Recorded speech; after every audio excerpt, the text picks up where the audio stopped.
हाँ, एक मुश्किल आ रही है सानू कि कुछ लोग थोड़ा बेसबरापन दिखा रहे हैं। उन्होंने अपने प्राइवेट वकील खड़े किए ने और उस मामलिਆਂ 'ਚ ਜਦੋਂ ਉਹ ਪ੍ਰਾਈਵੇਟ ਵਕੀਲ ਸਾਡੀ ਵਕੀਲਾਂ ਦੀ ਕੋਰ ਕਮੇਟੀ ਨਾਲ ਤਾਲਮੇਲ ਕਰਕੇ ਨਹੀਂ ਚੱਲ ਰਹੇ ਤਾਂ ਉਸ 'ਚ ਇੱਕ ਦੋ ਬਿੱਲਾਂ ਰਿਜੈਕਟ ਹੋਈਆਂ ਹੈਗੀਆਂ ਨੇ ਕਿ ਜੇ ਕਿਸੇ ਨੂੰ ਕੁਛ ਐ ਲੱਗਦਾ ਵੀ ਹੋਵੇ ਕਿ ਨਹੀਂ ਉਹ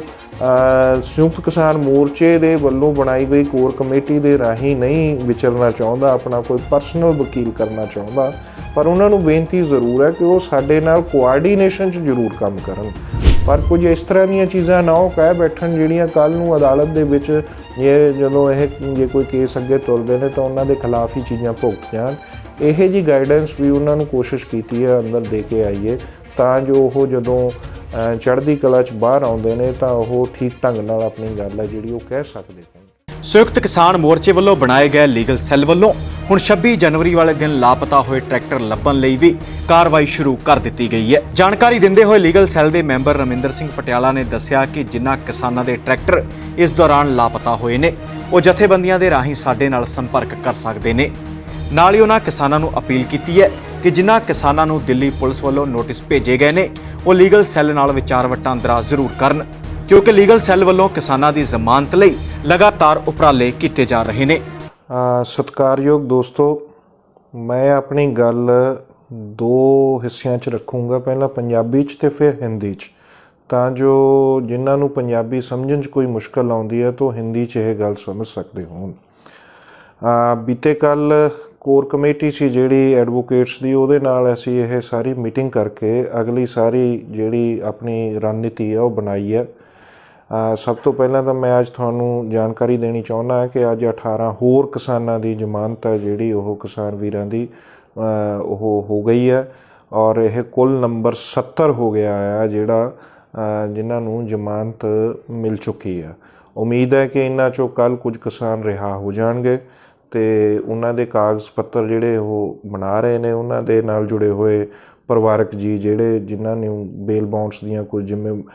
ਫਾਰਮੈਲਿਟੀਜ਼ ਨੇ ਜਿਹੜੀਆਂ ਉਹ ਪੂਰੀਆਂ ਕੀਤੀਆਂ ਜਾ ਰਹੀਆਂ ਨੇ ਅਤੇ ਕੱਲ੍ਹ ਕੁਝ ਹੋਰ ਕਿਸਾਨ ਰਿਹਾ ਹੋਣਗੇ। ਦੂਜੀ ਗੱਲ ਇਹ ਹੈ ਕਿ ਕੋਰ ਕਮੇਟੀ 'ਚ ਕੱਲ੍ਹ ਜਦੋਂ ਬੈਠੇ ਸੀ ਤਾਂ ਕੁਝ ਚੀਜ਼ਾਂ ਅਸੀਂ ਵਿਚਾਰੀਆਂ। ਇੱਕ ਸਭ ਤੋਂ ਵੱਡਾ ਸਵਾਲ ਸੀ ਕਿ ਜਿਹੜੇ ਟਰੈਕਟਰ ਨੇ, ਕਿਉਂਕਿ ਸੀਜ਼ਨ ਸਿਰ 'ਤੇ ਚੜ੍ਹਿਆ, ਫਿਰ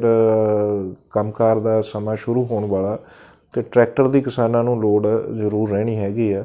ਤਾਂ ਟਰੈਕਟਰ ਜਿਹੜੇ ਕੋਈ ਗੁੰਮ ਨੇ ਜਾਂ ਟਰੈਕਟਰ 26 ਦੇ ਘਟਨਾਕ੍ਰਮ 'ਚ ਪੁਲਿਸ ਦੇ ਕੋਲ ਫਸ ਗਏ, ਉਹ ਜਿਨ੍ਹਾਂ ਵੀ ਕਿਸਾਨਾਂ ਦੇ ਇੱਦਾਂ ਟਰੈਕਟਰ ਗੁੰਮ ਨੇ 26 ਦੀਆਂ ਘਟਨਾਵਾਂ ਨਾਲ ਜੁੜ ਕੇ, ਉਹ ਕਿਰਪਾ ਕਰਕੇ ਆਪਣੀ ਜਥੇਬੰਦੀ ਰਾਹੀਂ ਜਾਂ ਆਪਣੇ ਕੋਰ ਕਮੇਟੀ ਦੇ ਵਕੀਲਾਂ ਦੇ ਪੈਨਲ ਕੋਲੇ ਜਾਂ ਸਿੰਘੂ ਟਿਕਰੀ ਜਾਂ ਗਾਜੀਪੁਰ ਬਾਰਡਰ 'ਤੇ ਜਿਹੜੀ ਉੱਥੇ ਕੋਈ ਸੰਚਾਲਨ ਕਰ ਰਹੀ ਟੀਮ ਹੈ ਉਸ ਕੋਲੇ ਇਹ ਜਾਣਕਾਰੀ ਦੇਣ ਤਾਂ ਜੋ ਇਹ ਸਾਰੀ ਲਿਸਟ ਹੈ ਜਿਹੜੀ ਉਹ ਬਣਾਈ ਜਾ ਸਕਦੀ ਹੋਵੇ ਕਿ ਕਿੰਨੇ ਟਰੈਕਟਰ ਨੇ ਜਿਹੜੇ ਕਿਸਾਨਾਂ ਦੇ 26 ਦੀ ਘਟਨਾਕ੍ਰਮ ਦੇ ਵਿੱਚ ਇੱਧਰ ਉੱਧਰ ਹੋਏ ਨੇ ਜਾਂ ਉਹ, ਤਾਂ ਜੋ ਉਹਨਾਂ ਨੂੰ ਲੱਭਿਆ ਜਾ ਸਕਦਾ ਹੋਵੇ। ਅਸੀਂ ਇਹਦੇ 'ਤੇ ਯੁੱਧ ਨੀਤੀ ਬਣਾਈ ਹੈ, ਇੱਕ ਟੀਮ ਲਾਈ ਆ ਅਤੇ ਰਣਨੀਤੀ ਬਣਾਈ ਹੈ, ਇੱਕ ਟੀਮ ਲਾਈ ਹੈ ਜਿਹੜੀ ਇਹਨਾਂ ਨੂੰ ਦੇਖੇਗੀ, ਫਿਰ ਵੈਰੀਫਾਈ ਕਰੇਗੀ ਵੀ ਕਿੱਥੇ ਕਿੱਥੇ ਹੈਗੇ ਨੇ ਉਹ। ਉਸ ਮਾਮਲੇ 'ਚ ਜੋ ਵੀ ਕਾਨੂੰਨੀ ਸਟੈਪ ਲੈਣ ਦੀ ਜ਼ਰੂਰਤ ਹੋਊਗੀ ਉਹ ਤਾਂ ਉਠਾਏ ਜਾਣਗੇ, ਕਿਉਂਕਿ ਪਹਿਲ 'ਤੇ ਸਾਡਾ ਇਹ ਸੀਗਾ ਵੀ ਕਿਸਾਨਾਂ ਦੀਆਂ ਜ਼ਮਾਨਤਾਂ ਦੇ ਲਈ ਇੱਕ ਪੂਰਾ ਨੈਟਵਰਕ ਲਾ ਕੇ ਅਤੇ ਇਸ ਮਾਮਲੇ ਨੂੰ ਕਿਸੇ ਪਾਸੇ ਲਾਇਆ ਜਾਵੇ। ਹੁਣ ਅਸੀਂ ਟਰੈਕਟਰ ਵਾਲਾ ਮਾਮਲਾ ਵੀ ਨਾਲੋਂ ਨਾਲ ਦੇਖਣਾ ਸ਼ੁਰੂ ਕਰਾਂਗੇ। ਇਸ ਦੇ ਇਲਾਵਾ ਜਿਹੜੇ ਕਿਸਾਨਾਂ ਨੂੰ ਨੋਟਿਸ ਜਾ ਰਹੇ ਨੇ, ਉਸ ਨੋਟਿਸ ਦੇ ਵਿੱਚ ਵੀ ਅਸੀਂ ਕੱਲ੍ਹ ਕੁਝ ਚੀਜ਼ਾਂ ਵਿਸ਼ੇਸ਼ ਵਿਚਾਰੀਆਂ ਨੇ। ਉਹਦੇ 'ਚ ਇਹ ਹੈ ਕਿ ਜਿਨ੍ਹਾਂ ਨੂੰ ਤਾਂ ਇਨਵੈਸਟੀਗੇਸ਼ਨ ਦੇ ਸੰਬੰਧ 'ਚ ਨੋਟਿਸ ਜਾ ਰਹੇ ਨੇ ਦਿੱਲੀ ਪੁਲਿਸ ਵੱਲੋਂ, ਉਹ ਲਾਜ਼ਮੀ ਤੌਰ 'ਤੇ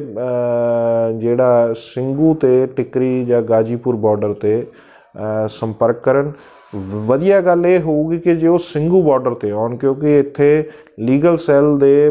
ਮਹੱਤਵਪੂਰਨ 3-4 ਬੰਦੇ ਇੱਥੇ ਹੀ ਬਿਰਾਜਮਾਨ ਨੇ। ਖੁਦ ਕਨਵੀਨਰ ਪ੍ਰੇਮ ਸਿੰਘ ਭੰਗੂ ਜੀ ਵੀ ਉਰੇ ਹੀ ਹੁੰਦੇ ਨੇ। ਉਹ ਜੇ 10 ਤੋਂ 12 ਵਜੇ ਦੇ ਦਰਮਿਆਨ ਇੱਥੇ ਆ ਕੇ ਸਾਨੂੰ ਮਿਲਣ ਤਾਂ ਅਸੀਂ ਉਹਨਾਂ ਨੂੰ ਜ਼ਿਆਦਾ ਵਧੀਆ ਢੰਗ ਨਾਲ ਜਿਹੜਾ ਉਹ ਰਾਹ ਪਾ ਸਕਦੇ ਹੈਗੇ ਹਾਂ ਕਿ ਉਹਨਾਂ ਨੂੰ ਕੀ ਚੀਜ਼ਾਂ ਕਰਨ ਦੀ ਲੋੜ ਆ, ਕਿਉਂਕਿ ਇਹਦੇ 'ਚ ਕੁਛ ਕਾਨੂੰਨੀ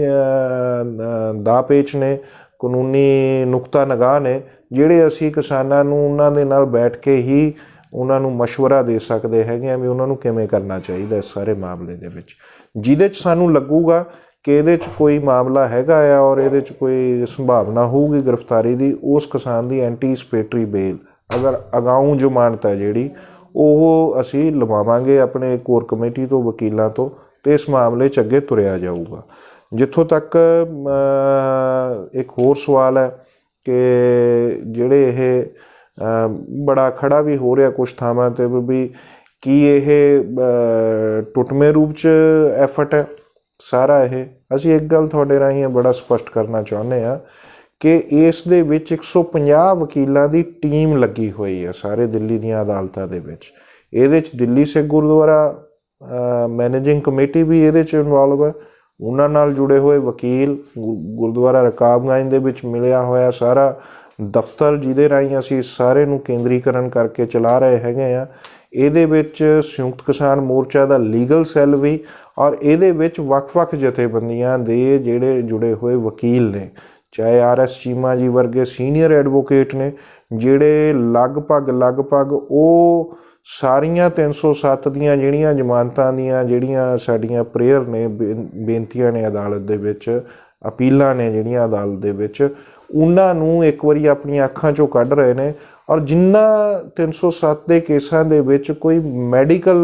ਰਿਪੋਰਟ ਹੈ, ਮੈਡੀਕਲ ਐਵੀਡੈਂਸ ਹੈ, ਮੈਡੀਕਲ ਗਵਾਹੀ ਆ, ਡਾਕਟਰ ਦੀ ਗਵਾਹੀ ਆ, ਉਹਨਾਂ 'ਚੋਂ ਖੁਦ ਆਪ ਆਰਗੂਮੈਂਟ ਕਰਨਗੇ ਆ ਕੇ, ਤਾਂ ਜੋ ਬੇਲਸ ਦੇ ਵਿੱਚ ਉਹਨਾਂ ਨੂੰ ਕੋਈ ਅੜਿੱਕਾ ਨਾ ਲੱਗੇ ਅਤੇ ਅਸੀਂ ਸਾਰਿਆਂ ਨੂੰ ਦਬਾ ਸਕਦੇ ਹੋਈਏ। ਹਾਂ, ਇੱਕ ਮੁਸ਼ਕਲ ਆ ਰਹੀ ਹੈ ਸਾਨੂੰ ਕਿ ਕੁਛ ਲੋਕ ਥੋੜ੍ਹਾ ਬੇਸਬਰਾਪਨ ਦਿਖਾ ਰਹੇ ਨੇ। ਉਹਨਾਂ ਨੇ ਆਪਣੇ ਪ੍ਰਾਈਵੇਟ ਵਕੀਲ ਖੜ੍ਹੇ ਕੀਤੇ ਨੇ ਔਰ ਉਸ ਮਾਮਲਿਆਂ 'ਚ ਜਦੋਂ ਉਹ ਪ੍ਰਾਈਵੇਟ ਵਕੀਲ ਸਾਡੀ ਵਕੀਲਾਂ ਦੀ ਕੋਰ ਕਮੇਟੀ ਨਾਲ ਤਾਲਮੇਲ ਕਰਕੇ ਨਹੀਂ ਚੱਲ ਰਹੇ ਤਾਂ ਉਸ 'ਚ 1-2 ਬੇਲਾਂ ਰਿਜੈਕਟ ਹੋਈਆਂ ਹੈਗੀਆਂ ਨੇ, ਜਿਸ ਨਾਲ ਉਹ ਸਾਰੀ FIR ਦੇ ਵਿੱਚ ਕੁਝ ਮੁਸ਼ਕਲਾਂ ਆਉਂਦੀਆਂ ਨੇ ਦੂਜੇ ਲੋਕਾਂ ਨੂੰ ਵੀ ਬੇਲ ਦਿਵਾਉਣ ਦੇ ਵਿੱਚ। ਅਸੀਂ ਇਸ ਮਾਧਿਅਮ ਰਾਹੀਂ ਤੁਹਾਨੂੰ ਇੱਕ ਅਪੀਲ ਕਰਨਾ ਚਾਹੁੰਦੇ ਹਾਂ ਕਿ ਜੇ ਕਿਸੇ ਨੂੰ ਕੁਛ ਲੱਗਦਾ ਵੀ ਹੋਵੇ ਕਿ ਨਹੀਂ ਉਹ ਸੰਯੁਕਤ ਕਿਸਾਨ ਮੋਰਚੇ ਦੇ ਵੱਲੋਂ ਬਣਾਈ ਗਈ ਕੋਰ ਕਮੇਟੀ ਦੇ ਰਾਹੀਂ ਨਹੀਂ ਵਿਚਰਨਾ ਚਾਹੁੰਦਾ, ਆਪਣਾ ਕੋਈ ਪਰਸਨਲ ਵਕੀਲ ਕਰਨਾ ਚਾਹੁੰਦਾ, ਪਰ ਉਹਨਾਂ ਨੂੰ ਬੇਨਤੀ ਜ਼ਰੂਰ ਹੈ ਕਿ ਉਹ ਸਾਡੇ ਨਾਲ ਕੋਆਰਡੀਨੇਸ਼ਨ 'ਚ ਜ਼ਰੂਰ ਕੰਮ ਕਰਨ ਤਾਂ ਜੋ ਅਸੀਂ ਜਿਹੜੀ ਬੇਲ ਪ੍ਰੇਅਰ ਆ ਉਹ ਇਸ ਹਿਸਾਬ ਨਾਲ ਬਣਾਈ ਜਾ ਸਕਦੀ ਹੋਵੇ ਕਿ ਬੇਲ ਦਾ ਜਿਹੜੀਆਂ ਸੰਭਾਵਨਾਵਾਂ ਨੇ, ਜੋ ਸਾਡਾ ਇੱਕ ਕਾਨੂੰਨੀ ਅਧਿਕਾਰ ਵੀ ਹੈ, ਉਹ ਅਸੀਂ ਜ਼ਿਆਦਾ ਸਹੀ ਢੰਗ ਨਾਲ ਲੈ ਸਕਦੇ ਹੋਈਏ। ਤੋ ਇਹ ਮੁਸ਼ਕਲ ਸਾਨੂੰ 1-2 ਮਾਮਲਿਆਂ 'ਚ ਆਈ ਹੈ। ਉਹਦੇ 'ਚ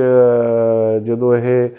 ਇੱਕ ਦੂਜੇ ਨਾਲ ਮਿਲ ਕੇ ਇਹ ਐਫਰਟ ਕੋਆਰਡੀਨੇਟਡ ਤਾਲਮੇਲ 'ਚ ਨਹੀਂ ਹੁੰਦਾ ਤਾਂ ਇਹਦੇ 'ਚ ਆਪਾਂ ਨੂੰ ਨੁਕਸਾਨ ਹੋਇਆ ਹੈਗਾ ਆ। ਬਾਕੀ 150 ਵਕੀਲਾਂ 'ਚ ਵੱਖ-ਵੱਖ ਕਿਸਮ ਦੀਆਂ ਜਥੇਬੰਦੀਆਂ ਨਾਲ ਜੁੜੇ ਹੋਏ ਵਕੀਲ ਨੇ। ਪ੍ਰਗਤੀਸ਼ੀਲ ਮਹਿਲਾ ਸੰਗਠਨ ਦੇ ਵਕੀਲ ਹੈਗੇ ਨੇ, ਦਿੱਲੀ ਦੇ ਵਿੱਚ ਔਰਤਾਂ ਦੀ ਜਥੇਬੰਦੀ ਕੰਮ ਕਰਦੀ ਹੈ, ਜਿਹੜੀਆਂ ਲੋਕਲ ਕੋਰਟਸ ਦੇ ਵਿੱਚ ਉਹਨਾਂ ਦੀ ਸਾਰੀ ਵਕੀਲਾਂ ਦੀ ਟੀਮ ਕੰਮ ਕਰ ਰਹੀ ਹੈ। ਇਸ ਲਈ ਇਹ ਕੋਈ ਵੀ ਕਿਹਦਾ ਕ੍ਰੈਡਿਟ ਹੈ ਕਿਹਦਾ ਨਹੀਂ ਕ੍ਰੈਡਿਟ, ਜਿਹੜੇ ਵਕੀਲ ਜਾਂ ਜਿਹੜੀਆਂ ਸੰਸਥਾਵਾਂ ਇਸ ਕਿਸਾਨ ਸੰਘਰਸ਼ ਦੀ ਮਦਦ ਕਰਨਾ ਚਾਹੁੰਦੀਆਂ ਨੇ ਔਰ ਉਸ 'ਚ ਉਹ ਵਲੰਟੀਅਰ ਆਪਣਾ ਆਪ ਝੋਕ ਕੇ ਕੰਮ ਕਰਨਾ ਚਾਹੁੰਦੀਆਂ ਨੇ, ਬਹੁਤ ਸਾਰੇ ਇੱਦਾਂ ਦੇ ਨੌਜਵਾਨ ਵਕੀਲ ਇਹ ਕੰਮ ਕਰਨਾ ਚਾਹੁੰਦੇ ਨੇ। ਲੀਗਲ ਸੈੱਲ ਨੇ ਉਹਨਾਂ ਸਾਰਿਆਂ ਨੂੰ ਨਾਲ ਲੈ ਕੇ ਇੱਕ ਤਾਲਮੇਲ ਬਣਾ ਕੇ ਇੱਕ ਢੰਗ ਨਾਲ ਕੰਮ ਕਰਨ ਦੀ ਕੋਸ਼ਿਸ਼ ਕੀਤੀ ਹੈ ਔਰ ਇਸ 'ਚ ਦਿੱਲੀ ਸਿੱਖ ਗੁਰਦੁਆਰਾ ਪ੍ਰਬੰਧਕ ਕਮੇਟੀ ਦਾ ਲਾਜ਼ਮੀ ਤੌਰ 'ਤੇ ਯੋਗਦਾਨ ਹੈਗਾ ਆ। ਜਿਹੜੀ ਮਨਜਿੰਦਰ ਸਿੰਘ ਸਿਰਸਾ ਉਹਦੇ ਪ੍ਰਧਾਨ ਨੇ, ਉਹਨਾਂ ਦਾ ਇੱਕ ਯੋਗਦਾਨ ਹੈਗਾ ਆ। ਇਸ ਕਰਕੇ ਇਹ ਨਾ ਤਾਂ ਅਸੀਂ ਕਿਸੇ ਦੇ ਯੋਗਦਾਨ ਨੂੰ ਡਿਨਾਈ ਕਰਦੇ ਹਾਂ, ਜਿੰਨੇ ਵੀ ਯੋਗਦਾਨ ਪਾਇਆ ਉਹ ਸਾਰਿਆਂ ਦਾ ਅਸੀਂ ਬਕਾਇਦਾ ਰੂਪ 'ਚ ਨਾਲੋਂ ਨਾਲ ਸ਼ੁਕਰਾਨਾ ਕਰਦੇ ਹੋਏ ਆਪਣੇ ਕਿਸਾਨ ਵੀਰਾਂ ਨੂੰ ਬਾਹਰ ਲਿਆ ਰਹੇ ਹਾਂ ਔਰ ਅੰਦਰ ਜਾ ਕੇ ਅਸੀਂ ਬਹੁਤ ਸਾਰੇ ਕਿਸਾਨ ਵੀਰਾਂ ਦੇ ਨੂੰ ਮਿਲ ਕੇ ਵੀ ਆਏ ਔਰ ਉਹਨਾਂ ਤੱਕ ਮਦਦ ਵੀ ਦਿੱਤੀ ਹੈ। ਤੋ ਇਹ ਮੋਟੀਆਂ ਜਿਹੀਆਂ ਜਾਣਕਾਰੀਆਂ ਜਿਹੜੀਆਂ ਉਹਨਾਂ ਨੂੰ ਕੁਝ ਗੱਲਾਂ ਸਮਝਾਈਆਂ ਵੀ ਨੇ ਅੰਦਰ ਮਿਲ ਕੇ ਵੀ ਕਿਸ ਤਰ੍ਹਾਂ ਕਾਨੂੰਨੀ ਨੁਕਤਾ ਨਿਗਾਹ ਤੋਂ ਉਹਨਾਂ ਨੇ ਬਾਹਰ ਆ ਕੇ ਆਪਣੀ ਕੋਈ ਗੱਲ ਕਹਿਣੀ ਆ। ਜਿੱਥੋਂ ਤੱਕ ਜ਼ਬਰ ਦਾ ਸਵਾਲ ਆ, ਉਹਨਾਂ ਨੂੰ ਕਿਹਾ ਵੀ ਤੁਸੀਂ ਉਭਾਰੋ ਇਸ ਗੱਲ ਨੂੰ, ਪਰ ਕੁਝ ਇਸ ਤਰ੍ਹਾਂ ਦੀਆਂ ਚੀਜ਼ਾਂ ਨਾ ਉਹ ਕਹਿ ਬੈਠਣ ਜਿਹੜੀਆਂ ਕੱਲ੍ਹ ਨੂੰ ਅਦਾਲਤ ਦੇ ਵਿੱਚ ਜਦੋਂ ਜੇ ਕੋਈ ਕੇਸ ਅੱਗੇ ਤੁਰਦੇ ਨੇ ਤਾਂ ਉਹਨਾਂ ਦੇ ਖਿਲਾਫ ਹੀ ਚੀਜ਼ਾਂ ਭੁਗਤ ਜਾਣ। ਇਹ ਜਿਹੀ ਗਾਈਡੈਂਸ ਵੀ ਉਹਨਾਂ ਨੂੰ ਕੋਸ਼ਿਸ਼ ਕੀਤੀ ਹੈ ਅੰਦਰ ਦੇ ਕੇ ਆਈਏ ਤਾਂ ਜੋ ਉਹ ਜਦੋਂ ਚੜ੍ਹਦੀ ਕਲਾ 'ਚ ਬਾਹਰ ਆਉਂਦੇ ਨੇ ਤਾਂ ਉਹ ਠੀਕ ਢੰਗ ਨਾਲ ਆਪਣੀ ਗੱਲ ਹੈ ਜਿਹੜੀ ਉਹ ਕਹਿ ਸਕਦੇ ਹੋਣ। ਤੋ ਇਹ ਮੋਟੀਆਂ ਗੱਲਾਂ ਜਾਣਕਾਰੀਆਂ ਤਹਿਤ ਖਾਸ ਕਰਕੇ ਜਿਨ੍ਹਾਂ ਨੂੰ ਇਨਵੈਸਟੀਗੇਸ਼ਨ ਦੇ 160 ਤੇ 91 CRPC ਤਹਿਤ ਨੋਟਿਸ ਆ ਰਹੇ ਨੇ। ਉਹਨਾਂ ਵੀਰਾਂ ਨੂੰ ਬੇਨਤੀ ਹੈ ਕਿ ਵੀ ਉਹ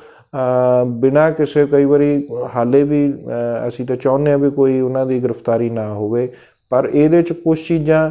ਹਰ ਇੱਕ ਕੇਸ ਟੂ ਕੇਸ ਵੇਰੀ ਕਰ ਰਿਹਾ ਹੈਗਾ ਆ। ਤਾਂ ਜਿਹੜੇ ਇਹ ਵੀਰ ਕੋਈ ਇਸ ਮਾਮਲੇ 'ਚ ਬਜਾਏ ਕਿ ਪਰੇਸ਼ਾਨ ਹੋਣ ਦੀ ਬਜਾਏ ਜਾਂ ਇਸ ਤਰ੍ਹਾਂ ਘਬਰਾਉਣ ਦੀ ਬਜਾਏ ਉਹ ਜੇ ਸਿੰਘੂ ਬਾਰਡਰ 'ਤੇ 10 ਤੋਂ 12 ਵਜੇ ਤੱਕ ਆਉਣ ਤਾਂ ਮੈਂ ਤੇ ਭੰਗੂ ਸਾਹਿਬ ਕੋਸ਼ਿਸ਼ ਕਰਾਂਗੇ ਕਿ ਉੱਥੇ ਲਗਾਤਾਰ ਬੈਠੀਏ ਅਤੇ ਉਹਨਾਂ ਨੂੰ ਪ੍ਰੋਪਰ ਢੰਗ ਨਾਲ ਗਾਈਡ ਕਰੀਏ ਵੀ ਉਹਨਾਂ ਨੂੰ ਕੀ ਕਰਨ ਦੀ ਲੋੜ ਆ। ਜਿਹੜੇ ਕੇਸ 'ਚ ਸਾਨੂੰ ਲੱਗੂਗਾ ਕਿ ਇਹਨਾਂ ਦੀ ਅਗਾਊਂ ਜ਼ਮਾਨਤ ਕਰਾਉਣ ਦੀ ਜ਼ਰੂਰਤ ਹੈ, ਅਸੀਂ ਉਹ ਲਾਜ਼ਮੀ ਤੌਰ 'ਤੇ ਲਾਵਾਂਗੇ। दूसरा मैं हिस्सा हिंदी च कहना चाहूँगा, किसान भाइयों के लिए ये जानकारी है कि कल लीगल सेल की कोर वकीलों की कोर कमेटी का एक मीटिंग हुआ है। उस मीटिंग में हम लोगों ने कुछ बातें डिसाइड की हैं, जिसमें से सबसे अहम पहलू ये है कि जो किसानों को अलग अलग प्रांतों में नोटिस आ रहे हैं, कुछ इन्वेस्टिगेशन ज्वाइन करने के लिए आ रहे हैं, कुछ CRPC की 160 और 91 के तहत ये नोटिस आ रहे हैं। इन नोटिस के मामले में किसानों को का क्या रिप्लाई होगा, किस हिसाब से इस मामले को हम लोगों को डील करना पड़ेगा, इसके लिए उनको एडवाइस करने के लिए हम उनको बेनती करते हैं कि ऐसे सभी किसान जिनको आ रहे हैं जो अलग अलग बॉर्डर से 26 की घटनाओं में उलझे हैं, तो वो सिंगू बॉर्डर पे 10 से 12 बजे के दरमियान दिन में स्टेज की बैक साइड के ऊपर लीगल सेल के प्रेम सिंह भंगू जी और मुझसे आकर बातचीत करें, ताकि हम लोग उनको ज़्यादा बेटर तरीके से एडवाइस कर सकें। जिस केस में लगेगा कि इसमें एंटीसिपेटरी बेल के लिए आगे बढ़ने की ज़रूरत है, उनको हम लोग कोर कमेटी के एडवोकेट्स के पास भेजेंगे, ताकि जो इस मामले में वो उनको लीगल रेमेडी है जो वो दिलाई जा सके। इसके अलावा ट्रैक्टर्स का इशू आ रहा है। तो पहले तो हमारी पहल तो ये थी कि जो बेल्स हैं उसका काम जो एक रास्ते पे डल सके, और आज तक आज शाम तक 70 किसान भाइयों की जो बेल है वो हो चुकी है, और वो पड़ा दर पड़ा क्रमवार रेस्पेक्टिवली जेल से जमानत पर बाहर आ रहे हैं। तो इसके अलावा ट्रैक्टर्स के इशू में भी हम लोगों ने डिसाइड किया है कि जिन किसान भाइयों का ट्रैक्टर कोई गुम है या थाने में है, वो कृपया करके कोर कमेटी के वकीलों को या अपनी किसान यूनियन के लीडरशिप के पास या सिंगू टिकरी या गाजीपुर या जहाँ जहाँ बॉर्डर्स पे धरने चल रहे हैं, 26 के मामले में अगर उनका कोई ट्रैक्टर गुम हुआ है या कोई पुलिस स्टेशन में है, वो कृपा करके अपना वहाँ पे इसको दर्ज कराएं, ताकि जो हम लोग इसकी एक लिस्ट बनाकर इनके लिए भी हमने एक रणनीति बनाई है, एक टीम इसके ऊपर लगाया है, ताकि उनके ट्रैक्टर्स को भी छुड़ाने का काम आगे बढ़ाया जा सके। इसके अलावा जो एक और बात कहना चाहता हूँ मैं, कि ये हमारी जानकारी में आई है कि कुछ लोग थोड़ा घबरा कर प्राइवेट वकील कर रहे हैं, और वो वकील जो हमारी 150 वकीलों की टीम और एक कोर कमेटी है, इससे कोऑर्डिनेशन में काम नहीं कर पा रहे हैं, इससे कुछ दिक्कतें बन रही हैं। तो ये है कि अगर वेल थॉट वो बेल प्रेयर करेंगे तो उससे हम लोगों को रिज़ल्ट अच्छा मिल रहा है अभी तक, लेकिन अगर वो कोऑर्डिनेटेड एफर्ट में नहीं होंगे तो उससे हमें ये मुश्किल आई है कि 1-2 जगहों पे बेल एप्लीकेशन रिजेक्ट हुई हैं, जिससे इस मामले में थोड़ा डिले होगा। तो हम लोग उन सभी अपने भाइयों से ये बेनती करना चाहते हैं, एक अपील करना चाहते हैं कि अगर उन्होंने फिर भी कर लिया, लेकिन अगर वो अच्छा रहेगा कि गुरुद्वारा रकाबगंज में जो हमारा कोर कमेटी का पैनल है, उसको बैठने के लिए एक ऑफिस दिया हुआ है, जहाँ दिल्ली सिख गुरुद्वारा मैनेजिंग कमेटी ने, अगर वहाँ पे संपर्क करके इस प्रेयर में कुछ कोऑर्डिनेटेड एफर्ट कर लेंगे तो इसमें हमें ज़्यादा अच्छे रिज़ल्ट मिलने की संभावनाएं होंगी। क्योंकि ये बात चल रही है कि भाई किस तरह से काम हो रहा है। तो 150 वकील हैं, इसमें दिल्ली से गुरुद्वारा प्रबंधक कमेटी से जुड़े हुए लोग भी हैं, कुछ और जो जनतक संगठन है उनके साथ जुड़े हुए वकीलों के ग्रुप भी हैं। तो एक अच्छा खासा नेटवर्क बनाकर ये काम हो रहा है। कुछ लोग अभी भी सामने नहीं है। लीगल सेल, संयुक्त किसान मोर्चा को बहुत सी संस्थाएं इसमें मदद कर रही हैं। तो हम सभी का सहयोग लेकर अपने किसान भाइयों की मदद कर रहे हैं और उनको बाहर लाने का काम कर रहे हैं। इसलिए आपसे एक बार फिर विनम्र बेनती है कि अगर किसी का कोई पर्सनल एडवोकेट है भी तो वो अगर कोऑर्डिनेट एफर्ट से करेगा तो इसमें अच्छा रहेगा। हम सभी का मंतव्य तो यही है कि अपने किसान भाइयों को बाहर लाया जाए। तो इसके लिए काम हो रहा है। आज तक 70 किसानों का जमानत हो चुका है और आगे भी होगा। और इसके अलावा कल अलग अलग बॉर्डर्स पे युवा दिवस, नौजवान दिवस मनाया जा रहा है और इसमें किसान जथेबंदियों के जो युवा लीडरशिप है वो इन सभी का संचालन करेगी और देश भर के जो नॉर्थ इंडिया के युवा संगठन है उनको आमंत्रित किया गया है। भले ही वो स्टूडेंट जथेबंदी हो, ऑर्गेनाइजेशन हो, भले ही वो युवा ऑर्गेनाइजेशन हो, उनको बुलाया गया ताकि वो इस आंदोलन में अपनी जिम्मेदारी को उठाने के लिए, अपनी भागीदारी को, जिम्मेदारी का निर्वाह करने के लिए अपना जो योगदान उन्होंने दिया है उसको और भी अच्छे ढंग से वो अपनी भावनाएं व्यक्त कर सकें और इस आंदोलन को कामयाबी, इसकी सफलता के लिए वो अच्छे ढंग से इसमें सहयोग कर सकें। आस है कि इसके लिए कल बड़ी संख्या में युवा आएंगे और ऑर्गेनाइजेशंस आएंगी और वो बहुत बिल्कुल संगठित रूप में आएंगे और इस आंदोलन को जिस तरह से उन्होंने एक पुख्ता और एक अच्छा मुकाम दिया है, इसमें निरंतर निर्विघ्न उन्होंने इसमें काम किया और सीख भी रहे हैं और लीडरशिप में भी आ रहे हैं। तो उम्मीद है कि कल भी वो इसको अच्छे ढंग से सफलतापूर्वक संपन्न करेंगे और एक अच्छी छाप छोड़ेंगे इस कल के युवा दिवस के लिए। और इसके साथ ही मैं अपनी बात को विराम देता हूँ। किसान एकता जिंदाबाद, लोक एकता जिंदाबाद। Bureau report D5 channel Punjabi. D5 channel Punjabi ਹੁਣੇ ਸਬਸਕ੍ਰਾਈਬ ਕਰੋ, ਬੈਲ ਆਈਕਨ ਤੇ ਕਲਿੱਕ ਕਰੋ।